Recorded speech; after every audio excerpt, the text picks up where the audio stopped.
Hello everyone, welcome to home science classes. Home science classes में आपका स्वागत है। कैसे हैं आप? आशा करती हूँ अच्छे होंगे, खुश होंगे, मस्त होंगे और पढ़ाई कर रहे होंगे। तो आपको पता है हम अभी तक डिस्कस कर रहे थे चाइल्ड डेवलपमेंट। कल हमारी चाइल्ड डेवलपमेंट की लास्ट क्लास थी। हमने अभी तक काफ़ी क्वेश्चन कर लिए हैं। आज से हम डिस्कस करने वाले हैं टेक्सटाइल के क्वेश्चन। तो आज टेक्सटाइल की पहली क्लास है जिसमें हम देखेंगे कुछ इम्पॉर्टेंट क्वेश्चन को। तो जो क्वेश्चन आपको नहीं आ रहे होंगे उनको नोट डाउन ज़रूर कीजिएगा। ये आपके छटे छटाए हुए क्वेश्चन हैं, तो इनको ध्यान से देखिएगा। पेन और नोटबुक साथ में लेकर ही बैठिएगा। चलिए बढ़ते हैं हम आज के अपने पहले क्वेश्चन की तरफ।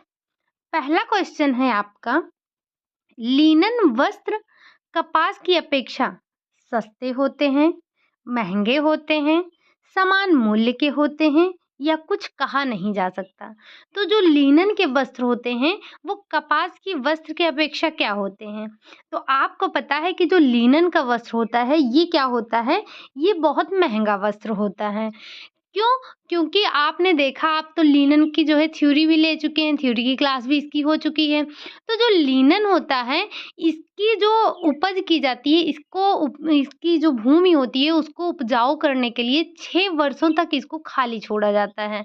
तो 6 वर्षों और 1 वर्ष लगता है इसकी जो है फसल तैयार होने में, और इसकी प्रक्रियाएँ भी बहुत होती हैं। तो इसको बनाने में अधिक समय और श्रम दोनों लगता है। अगर कोई एक फसल 7 वर्षों में तैयार की जा रही है, तो सोचिए वो कितनी महँगी होगी। तो इसकी खेती भी करना बहुत कठिन है, और इसकी जो प्रक्रिया की जाती है, इस रेशे को, लिनन को प्राप्त करने के लिए जो प्रक्रियाएँ की जाती हैं, वो भी काफ़ी कठिन होती हैं। तो इसलिए जो है इसके वस्त्र क्या होते हैं, बहुत ही महँगे होते हैं। अगला क्वेश्चन आ जाता है आपका, लिनन के रुमाल व तौलिया अधिक बनाए जाते हैं, इसका कारण क्या है? क्यों जो है लिनन के ही रुमाल और तौलिया सर्वाधिक बनाए जाते हैं? क्या इसकी अवशोषकता के कारण, टिकाऊपन के कारण, इसकी सफाई आसान होती है या ऊष्मा चालकता अधिक होती है? तो जो लिनन के रुमाल और तौलिया होते हैं, इनकी जो अवशोषकता होती है वो बहुत अच्छी होती है। इसीलिए इसके तौलिया और जो रुमाल होते हैं वो अधिक बनाए जाते हैं। नेक्स्ट क्वेश्चन आ जाता है आपका, लिनन की रेशे की लंबाई होती है, लिनन के रेशे की लंबाई कितनी होती है? क्या 10 से 15 इंच होती है, 12 से 20 इंच होती है, या 12 से 18 इंच होती है, या फिर 15 से 21 इंच होती है? तो जो लिनन के रेशे की लंबाई होती है वो होती है 12 से 18 इंच होती है। कितनी होती है? 12 से 20 इंच होती है, 18 नहीं, ये 12 से 20 इंच होती है। तो लिनन के रेशे की लंबाई कितनी होती है? वो 12 से 20 इंच होती है। नेक्स्ट क्वेश्चन आ जाता है आपका, वस्त्र विज्ञान टेक्सटाइल किस भाषा का शब्द है? ये आपने पहली क्लास में ही देखा था। क्या ये लैटिन भाषा का शब्द है, या इटालियन भाषा का शब्द है, जर्मन भाषा का शब्द है, या फिर ग्रीक भाषा का शब्द है? तो जो आपका टेक्सटाइल है, टेक्सटाइल आपका लैटिन भाषा का बना शब्द है। अब आपको बताना है वो शब्द कौन सा है जिससे टेक्सटाइल बना है। नेक्स्ट क्वेश्चन आ जाता है आपका, रेशम के कीड़े के मुंह के पास जो छिद्र होता है उसे कहते हैं रेशम का कीड़ा। आपने जब रेशम के बारे में पढ़ा तो उसमें एक कीड़ा के बारे में पढ़ा था। तो जो कीड़ा होता है जिससे रेशम को प्राप्त किया जाता है, उसके मुंह पर ऐसे 2 छिद्र होते हैं। तो जो 2 छिद्र होता है, पहले तो क्या किया जाता है, रेशम के कीड़े को पाला जाता है। उसके बाद एक ऐसे ही गोल आकार की बाँस की, क्या बोल सकते हैं उसको, प्लेटनुमा ऐसे कुछ होता है, तो उसपे रेशम के कीड़ों को रखा जाता है। तो ये जो रेशम के कीड़े होते हैं, इनके अंदर से, मतलब इनके जो 2 छिद्र होता है, यहाँ छिद्र से एक लसलसा सा पदार्थ निकलता है। तो जब इन्हें 2-4 दिन यहाँ पर रखा जाता है, तो ये अपने मुँह को बहुत झटकते हैं। जब झटकते हैं तो ऐसे-ऐसे इनके जो लिसलिसा पदार्थ होता है वो इनके शरीर पर पूरा लपेट लेता है, और फिर यही जो है रेशम बन जाता है, यही निकाल लिया जाता है, यही रेशम बन जाता है। तो आपको ये बताना है कि जो इनके मुँह के पास जो छिद्र है, इस छिद्र को क्या कहते हैं? क्या इसे हम कहते हैं क्या इसको हम बोलते हैं स्पिनरेट बोलते हैं, या फिर स्टिनरेट बोलते हैं, या फिर स्पिनरेट बोलते हैं। तो जो रेशम के कीड़े के मुंह के पास जो छिद्र होता है, उस छिद्र को हम बोलते हैं स्पिनरेट बोलते हैं। ठीक। नेक्स्ट क्वेश्चन आ जाता है आपका, रेशम के जंगली कीड़े का वानस्पतिक नाम क्या है? जो रेशम का कीड़ा है उसके वानस्पतिक नाम क्या होता है? क्या बॉम्बेक्स मोरी होता है, या एंथीरिया माइलिट्टा होता है, या एंथीरिया रायली होता है, या इनमें से कोई नहीं? तो आपको बताना है कि जंगली जो कीड़े होते हैं इनका वानस्पतिक नाम क्या होता है। अभी आप में से बहुत लोगों को फटाक से याद आ गया होगा कि उसे बॉम्बेक्स मोरी कहते हैं, लेकिन नहीं, जो रेशम रेशम के जंगली कीड़े होते हैं उनका वानस्पतिक नाम होता है एंथीरा माइलिट्टा होता है। क्या होता है? एंथीरा माइलिट्टा होता है। तो इसको आप ध्यान रखिएगा। नेक्स्ट क्वेश्चन आ जाता है आपका कि ओक या बबूल के वृक्ष पर पलने वाले कीड़े से प्राप्त होता है। ओक और बबूल के वृक्ष पर जो कीड़े पलते हैं उनसे किस प्रकार का रेशम प्राप्त होता है? तो आपने रेशम को पढ़ा है, तो रेशम रेशम को टसर रेशम के नाम, एक टसर रेशम होता है, अरंडी रेशम होता है, मूंगा रेशम होता है और उत्पादित रेशम होता है। तो जो ओक या बबूल के वृक्ष पर पलते हैं कीड़े, उनसे जो रेशम प्राप्त होता है उसे हम कहते हैं टसर रेशम कहते हैं। वो कौन-सा रेशम होता है आपका? तो वो आपका होता है टसर रेशम। नेक्स्ट क्वेश्चन आ जाता है आपका कि कीड़े को किस अवस्था में मारकर तंतु प्राप्त करने की प्रक्रिया को अपनाई जाती है? क्या वो कोकून की अवस्था में मारा जाता है, या फिर प्यूपा की अवस्था में मारा जाता है, या लार्वा की अवस्था में मारा जाता है, या फिर अंडे की अवस्था में मारा जाता है? तो आपको पता है कि रेशम के कीड़े को प्राप्त करने के लिए रेशम के कीड़ों को, मतलब जो कीड़े होते हैं उनको मारा जाता है। तो उन्हें किस अवस्था में मारा जाता है? उनको कोकून की अवस्था में मारा जाता है। जो कोकून की अवस्था में कीड़े प्राप्त किए जाते हैं, उनका रेशम अति उत्तम क्वालिटी का होता है। उनका क्वालिटी जो होता है वो बहुत ही अच्छा होता है। कोकून क्या? वही जो कीड़े ऐसे थे तो जो जब ये छिद्र से अपने जो लसलसा पदार्थ को निकाल रहे थे मुँह झिटक-झिटक कर, तो इस प्रकार से रेशे जो है उन पे लपेट ले रहे थे। लेकिन क्या होता है, अगर इनको इसी अवस्था में, प्यूपा की अवस्था में नहीं मारते हैं और जब ये कीड़ा बनकर निकल जाता है, तो ये जो होते हैं रेशम, ये उलझे से हो जाते हैं। तो ये बहुत छोटे-छोटे प्राप्त होते हैं। तो अच्छे अवस्था में, मतलब अच्छा रेशम प्राप्त करने के लिए इनको कोकून की ही अवस्था में मार दिया जाता है। नेक्स्ट क्वेश्चन आ जाता है आपका कि शहतूत के कीड़े की प्रजाति का नाम है। जो शहतूत के कीड़े होते हैं उनकी प्रजाति का क्या नाम होता है? बॉम्बेक्स कोटी होता है, एंथ्रापर्नी होता है, सिरेसिन होता है, या इनमें से कोई नहीं होता है? तो आपको पता है कि जो ये कीड़े होते हैं इनकी जो प्रजाति का नाम होता है वो होता है एंथ्रापर्नी। आप अगर ध्यान नहीं देंगे तो आप बॉम्बेक्स कोटी को लगा देंगे। लेकिन आप बॉम्बेक्स कोटी को भी लगाने से पहले ये ध्यान रखिएगा कि बॉम्बेक्स कोटी नहीं होता है, बॉम्बेक्स मोरी होता है। तो यहाँ पे आपका आंसर कौन-सा सही है? यहाँ पे आपका प्रजाति का नाम जो है वो एंथ्रापर्नी होता है। नेक्स्ट क्वेश्चन आ जाता है आपका, अनुमानित कीजिए कि 1 मीटर रेशमी वस्त्र बनाने के लिए कितने कोकून चाहिए होते हैं? क्या 30 से 50 कोकून की आवश्यकता होती है, या 10,000 कोकून की आवश्यकता होती है, 3,000 कोकून की आवश्यकता होती है, या इनमें से कोई नहीं? तो 1 मीटर रेशमी वस्त्र बनाने के लिए आपको 3,000 कोकून की आवश्यकता होती है। मतलब जब 3,000 कोकून को मारते हैं तब 1 मीटर रेशमी वस्त्र की प्राप्ति होती है। नेक्स्ट क्वेश्चन आ जाता है आपका कि रेशा जिसे वस्त्रों का राजा कहा जाता है वो क्या है? क्या वो रेयान है, रेशम है, नायलॉन है, या कपास है? तो आपको पता है ये एक कंफ्यूजन वाला क्वेश्चन है, क्योंकि कोई कोई स्टेट इनको रेशम को भी मानता है और कोई कोई कपास को भी मानते हैं वस्त्रों का राजा। आपने देखा होगा वस्त्रों का राजा कपास और वस्त्रों की रानी रेशम को माना जाता है। लेकिन आपको जब क्वेश्चन आएगा तो आपको ये ध्यान रखना है, ज़्यादा पहले आपको क्या लगाना है, पहले आपको लगाना है रेशम को। अगर कभी ये भी हो सकता है कि जब आप रेशम को लगाएं तो कपास को सही मान लिया जाए, या फिर आप कपास को लगाएं रेशम को सही मान लिया जाए। तो ये दोनों ही हैं जो है, जिसे कभी-कभी जो है वस्त्रों का राजा रेशम को मान लिया जाता है, कभी कपास को मान लिया जाता है। लेकिन आप यहाँ पर क्या लगाएँगे, यहाँ पर आप रेशम को लगाएँगे। नेक्स्ट क्वेश्चन आ जाता है आपका, निम्नलिखित में से बीज से प्राप्त होने वाला रेशा है।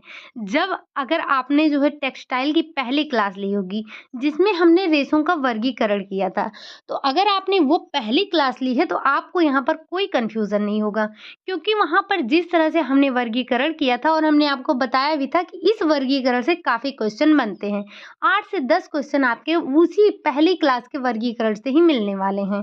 तो आपने देखा था कि हमने देखा था बीज से प्राप्त होने वाले, तने से प्राप्त होने वाले और पत्ते से प्राप्त होने वाले रेशों के बारे में चर्चा किया था। तो आपको बताना है कि बीज से प्राप्त होने वाले कौन से जो है रेशे हैं। क्या वो पिना है, क्या वो कापोक है, क्या वो लिनन है, या फिर वो सीसल है। तो आपको पता है कि हमने देखा था कपास और कापोक, यही दो रेशे ऐसे थे जिसे हम बीज से प्राप्त करते थे। तो आपका जो कापोक है, कापोक आपका बीज से प्राप्त होने वाला रेशा होता है, जबकि लिनन जो होता है वो तने से प्राप्त होने वाला रेशा होता है। पिना और जो सीसल होता है ये आपका पत्ते से प्राप्त होने वाला रेशा होता है। तो इसका राइट आंसर क्या हो जाएगा, इसका राइट आंसर हो जाएगा कापोक। कापोक आपका जो है बीज से प्राप्त होने वाला रेशा होता है। नेक्स्ट क्वेश्चन आ जाता है आपका, तंतु को तैयार करने हेतु तने में से बीज और पत्तियां को अलग करने की प्रक्रिया कहलाती है। क्या वो गलाना कहलाती है, रिपलिंग कहलाती है, कताई कहलाती है, या उपरोक्त में से कोई नहीं। तो जब हमने क्या पढ़ा था, जब हमने कपास पढ़ा था और जब हमने लिनन के बारे में पढ़ा था और हमने जब रेशम के बारे में पढ़ा था, तो हमने इसकी मैन्युफैक्चरिंग के बारे में भी चर्चा किया था। तो वहाँ आपको बताया था कि आपको ध्यान रखना है कि किस पर कौन सी प्रक्रिया की जाती है। तो आपको बताना है कि बीज और पत्तियों को अलग करने के लिए जो प्रक्रिया की जाती है उसे हम किस नाम से जानते हैं। तो उसे हम जानते हैं रिपलिंग के नाम से। किस नाम से जानते हैं, उसे हम जानते हैं रिपलिंग के नाम से। आपने जब टेक्सटाइल की दूसरी क्लास ली होगी तो वहाँ पे हमने चर्चा किया था टर्मिनोलॉजी के बारे में, और हमने आपसे ये बताया था कि यहाँ से आपसे काफ़ी क्वेश्चन पूछे जाते हैं। अगर आप उस दूसरी क्लास, पहली और दूसरी क्लास को लिए होंगे तो आपके काफ़ी क्वेश्चन आसानी से सॉल्व हो जाएंगे। नेक्स्ट क्वेश्चन आ जाता है आपका कि फ्लैक्स के पौधे के तने में से तंतु अलग करने की क्रिया कहलाती है। जो फ्लैक्स का पौधा होता है, अब आप बताएंगे फ्लैक्स के पौधे से आप किस रेशे को प्राप्त करते हैं। जो फ्लैक्स का पौधा होता है उससे आपको कौन सा रेशा प्राप्त होता है। अब ये क्वेश्चन है आपका कि जो फ्लैक्स के पौधे होते हैं, पौधे के तने में से तंतु को अलग करने की क्रिया कहलाती है। क्या गलाना कहलाता है, कताई कहलाता है, रिपलिंग कहलाता है, या फिर ट्विस्टिंग कहलाता है। तो इसका सही आंसर होगा कि वो गलाना कहलाता है। अगर आपने जो है लिनन की क्लास ली है तो उसमें आपको समझ में आ रहा होगा कि गलाना क्या होता है, क्यों गलाया जाता है और गलाते वक्त क्या किया जाता है, इसे इसे किस प्रकार से गलाया जाता है। ये आप अगर लिनन की क्लास नहीं देखे हैं तो एक बार जाके ज़रूर देखिएगा। बढ़ते हैं नेक्स्ट क्वेश्चन की तरफ। लिनन पर की जाने वाली सबसे सामान्य परिसज्जा कौन-सी है? क्या वो कुटाई है, कैलेंडरिंग है, साइजिंग है, या फिर ब्लीचिंग है?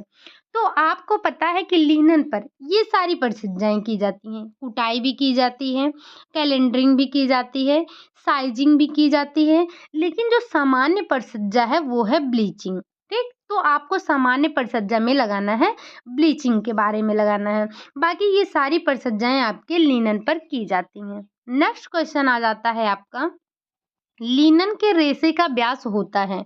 ये टू द पॉइंट क्वेश्चन है, आपको इन्हें नोट कर लेना है। ये क्वेश्चन ऐसे ही पूछे जाते हैं, इसमें कुछ समझना नहीं है, बस इसको याद कर लेना है। तो लिनन के रेशे का व्यास कितना होता है? क्या 1.5 0.4 माइक्रोन होता है, 1.14 माइक्रोन होता है, या 14 टू 18 माइक्रोन होता है, या फिर 1.16 माइक्रोन होता है। तो जो लिनन होता है, लिनन के रेशे का व्यास जो होता है वो 14 टू 18 माइक्रोन होता है। नेक्स्ट क्वेश्चन आ जाता है आपका, कपास तंतु की सबसे बाह्यतम परत क्या होती है? मतलब जो कपास तंतु है, कपास तंतु की बाह्यतम परत किससे बनी होती है? क्या वो क्यूटिकल से बनी होती है? क्या वो पैक्टिन से बनी होती है? क्या वो प्रोटीन से बनी होती है? या फिर वो कार्बन से बनी होती है? तो जो आपका कपास होता है, उसकी जो बाह्यतम परत होती है, वो किससे बनी होती है? वो क्यूटिकल से बनी होती है।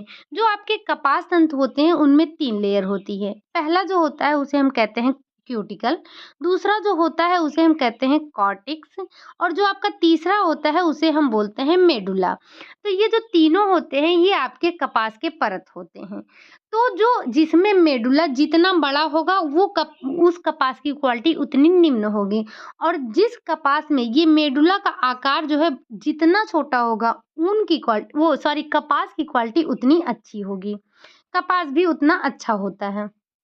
नेक्स्ट क्वेश्चन आ जाता है आपका, सर्वप्रथम ऊनी वस्त्र निर्माण कला का प्रारंभ कहाँ हुआ था? तो सर्वप्रथम क्या ये भारत में हुआ था, या फिर इंग्लैंड में हुआ था, या फिर चीन में हुआ था, या जापान में हुआ था? तो सर्वप्रथम ऊनी वस्त्र निर्माण कला का प्रारंभ जो हुआ था, वो हुआ था आपका इंग्लैंड में हुआ था। नेक्स्ट क्वेश्चन आ जाता है आपका कि कपास तंतु अनुप्रस्थ काट में दिखाई देता है। क्या वो गोल अंडाकार दिखाई देता है, बेलनाकार दिखाई देता है, किडनी के आकार का दिखाई देता है, या फिर अंडाकार दिखाई देता है? तो आपको पता है, जो कपास का तंतु होता है, अनुप्रस्थ काट में किडनी के आकार का दिखाई देता है। चाहे आप किडनी कह लीजिए या फिर कान के आकार का कह लीजिए। ये दोनों पॉइंट आपको ध्यान रखना है। अगर आपको कान का आकार दिखता है, तो आप कान के आकार पे भी लगाएँगे। अगर आपको किडनी दिखता है, तो ये किडनी के आकार पर लगाएँगे। नेक्स्ट क्वेश्चन आ जाता है आपका कि कौन-सा देश ऊन का उत्पादक नहीं है? इसमें से कौन-सा देश है जो ऊन का उत्पादक नहीं है? चीन है, भारत है, ऑस्ट्रेलिया है, या फिर ब्रिटेन है? तो जो चाइना है, ये जो चीन है, ये ऊन का उत्पादन नहीं करता है। अब आपको ये बताना है कि चीन किसका उत्पादन करता है, या सर्वप्रथम जो है चीन ने किस रेशे की खोज की थी? ये आपको कमेंट करके बताना है, आपने इसके बारे में पढ़ा है। नेक्स्ट क्वेश्चन आ जाता है आपका, मेरिनो भेड़ की ऊन कहाँ सबसे अच्छा पाया जाता है? क्या ये जापान में पाया जाता है, या फिर यूरोप में पाया जाता है, मिस्र में पाया जाता है, या फिर भारत में पाया जाता है? तो जो ऊन है, मेरिनो भेड़ की ऊन है, ये सबसे अच्छी क्वालिटी का पाया जाता है यूरोप में। ठीक। नेक्स्ट क्वेश्चन आ जाता है आपका कि भेड़ की नस्ल जिसमें सर्वोत्तम किस्म की ऊन मिलती है, वो कौन सी है? क्या वो मेरिनो है, मेमना है, याक है, या फिर ऊंट है? तो जो भेड़ की नस्ल जो जिसमें सबसे अच्छी क्वालिटी का ऊन मिलता है, वो आपका आ जाता है मेरिनो। मेरिनो भेड़ से प्राप्त होता है। नेक्स्ट क्वेश्चन आ जाता है आपका, प्रथम श्रेणी की ऊन है, इसमें से कौन प्रथम श्रेणी का ऊन है? क्या वो मेरिनो जात की भेड़ से प्राप्त ऊन है, संकरण जात की भेड़ से प्राप्त ऊन है, खींची गई ऊन है, या विदर ऊन है?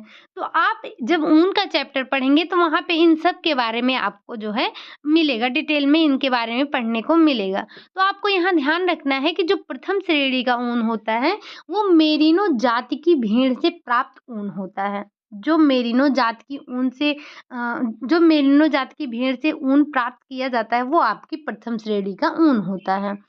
नेक्स्ट क्वेश्चन आपका आ जाता है, ऊन के तंतु के केंद्र में एक नलिका होती है, जिसे कहते हैं, क्या कहते हैं? क्या ल्यूमेन कहते हैं, या मेडुला कहते हैं, गुहा कहते हैं, केंद्रिका कहते हैं? तो अभी आपने देखा था, जैसे कपास होता है, जो कपास होता है उसमें भी 3 परतें पाई जाती हैं, जो आपका ऊन होता है उसमें भी 3 परतें पाई जाती हैं। तो जो इसमें भी बाह्यतम परत होती है उसको क्यूटिकल बोलते हैं, और जो बीच की परत होती है उसे कॉर्टेक्स बोलते हैं, और जो लास्ट परत होती है मतलब सबसे अंदर की परत होती है उसे मेडुला बोलते हैं। चाहे आप कपास ले लीजिए, चाहे आप ऊन ले लीजिए, या आप जब उसमें क्या बोलते हैं उसको, न्यूट्रिशन साइंस में चावल, अंडे, इन सब के बारे में पढ़ेंगे, चावल के बारे में पढ़ेंगे, गेहूँ के बारे में पढ़ेंगे, तो उसकी भी परतें पाई जाएँगी। तो जो ऊन की सबसे अंदर की परत होती है, जो एक नलिका नुमा होती है, वो क्या होती है, वो मेडुला होती है। तो जितनी छोटी मेडुला होगी उतनी अच्छी क्वालिटी का ऊन होगा। अगर मेडुला नहीं है तो इसका मतलब वो सर्वोत्तम किस्म का जो है आपका ऊन है। अगर मेडुला बड़ा है इसका मतलब कि ऊन की क्वालिटी अच्छी नहीं है। तो आपको क्या ध्यान रखना है, इसकी भी 3 परतें होती हैं, क्यूटिकल, कॉर्टेक्स और मेडुला। तो जो इसकी सबसे अंदर की परत होती है वो मेडुला होती है। अगर आपसे पूछ लिया जाए कि ऊन के तंतु के जो बाहर परत होती है, बाह्य परत को क्या कहते हैं, तो उसे हम क्यूटिकल कहते हैं। नेक्स्ट क्वेश्चन आ जाता है आपका, ऊन ही एकमात्र ऐसा रेशा है जिसमें होता है, क्या होता है? कार्बन होता है, सल्फर होता है, हाइड्रोजन होता है या ऑक्सीजन होता है? तो जो आपका ऊन है, ऊन ही एकमात्र ऐसा रेशा होता है जिसमें सल्फर पाया जाता है। अभी जब आप ऊन के बारे में पढ़ेंगे तो वहाँ पे आप इसके बारे में पढ़ने वाले हैं। नेक्स्ट क्वेश्चन आ जाता है आपका, भिन्न-भिन्न कोकून से प्राप्त भिन्न-भिन्न कोकून से प्राप्त कई फिलामेंट को जोड़कर बनाया गया रेशा कहलाता है। क्या कहलाता है? क्या वो कटा हुआ रेशम कहलाता है, या फिर लपेटा हुआ रेशम कहलाता है, दोनों कहलाता है, या इनमें से कोई नहीं कहलाता है? तो जो भिन्न-भिन्न कोकून से प्राप्त कई फिलामेंट को जोड़कर रेशा प्राप्त किया जाता है, वो आपका लपेटा हुआ रेशम कहलाता है। नेक्स्ट क्वेश्चन आ जाता है आपका कि लायोस है। लायोस क्या होता है? क्या ये प्रोटीन फाइबर होता है? क्या ये पुनर्निर्मित सेलुलोज होता है? क्या ये कृत्रिम फाइबर होता है, या सभी? तो जो आपका लायोस होता है ये पुनर्निर्मित सेलुलोज होता है। जब आप पढ़ेंगे कृत्रिम रेशों के बारे में तब वहाँ पे आपको मिलने वाले हैं ये सारी चीज़ें। नेक्स्ट क्वेश्चन आ जाता है आपका, स्क्रेप सिल्क क्या है? स्क्रेप सिल्क किसे कहते हैं?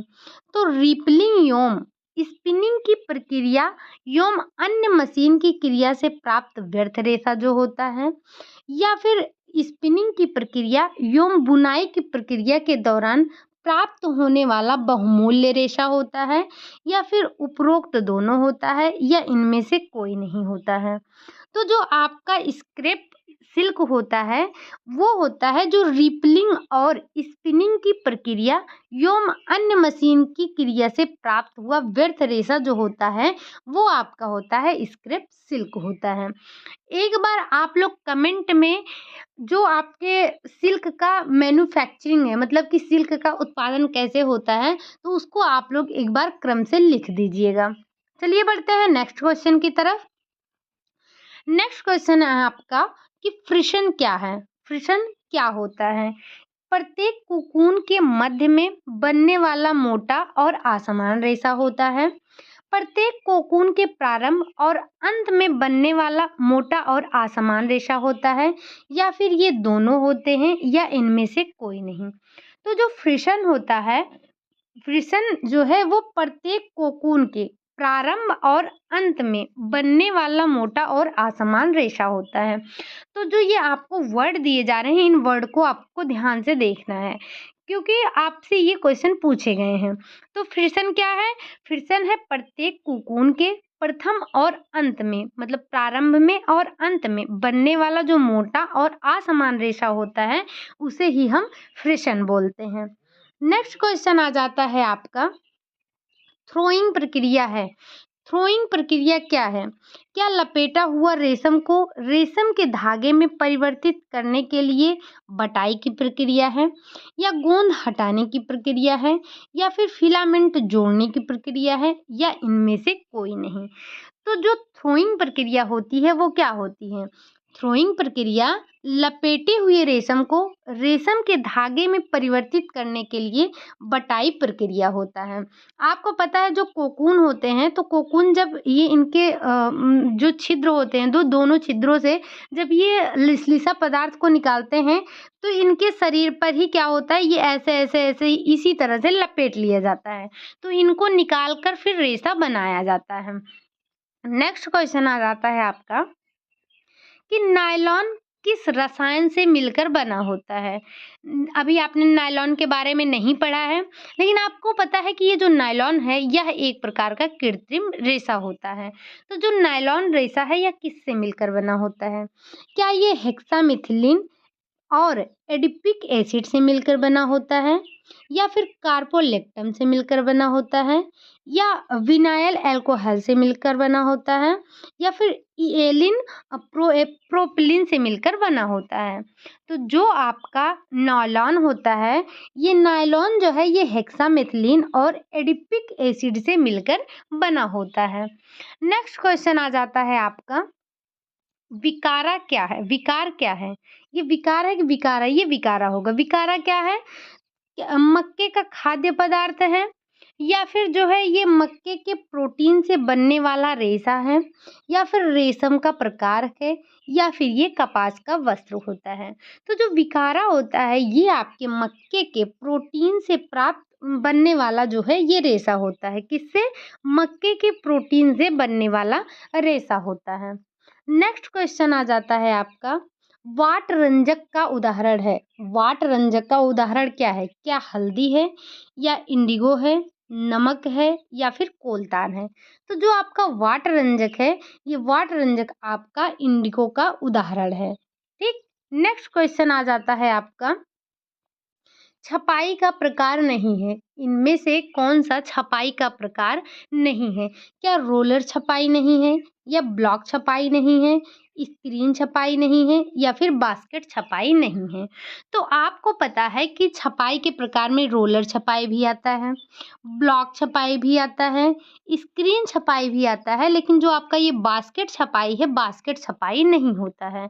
बास्केट छपाई ना होकर क्या होता है? बास्केट बुनाई होता है। नेक्स्ट क्वेश्चन आ जाता है आपका कि रंग खींचने वाली छपाई में ब्लीचिंग करने के लिए प्रमुख रूप से किसका प्रयोग किया जाता है? सोडियम क्लोराइड का किया जाता है, जिंक ऑक्साइड का किया जाता है, पोटेशियम परमैंगनेट का किया जाता है, या फिर सोडियम बेंजोएट का प्रयोग किया जाता है? तो रंग खींचने वाली जो छपाई में ब्लीचिंग करने के लिए प्रमुख रूप से किसका प्रयोग किया जाता है? तो वो किया जाता है जिंक ऑक्साइड का प्रयोग किया जाता है। ठीक। आपको पता है आप एक जो है डायरेक्ट छपाई करते हैं, एक अवरोध छपाई करते हैं, और एक आपका डिस्पर्ज छपाई होता है। तो जो आपका डायरेक्ट होता है उसमें आप डायरेक्ट जो है छपाई कर देते हैं। जो आपका अवरोध छपाई होता है उसको आप जैसे मोम हो गया किसी पदार्थ से अवरोध करके छपाई करते हैं। और जो डिस्पर्ज छपाई होता है उसके लिए आप जो है किसी चीज़ का, जैसे आपको यहाँ पे क्या दिया गया है, जिंक ऑक्साइड का प्रयोग करते हैं, उसके बाद जहाँ पे आपको डिजाइन बनाना है वहां पर लगा देते हैं।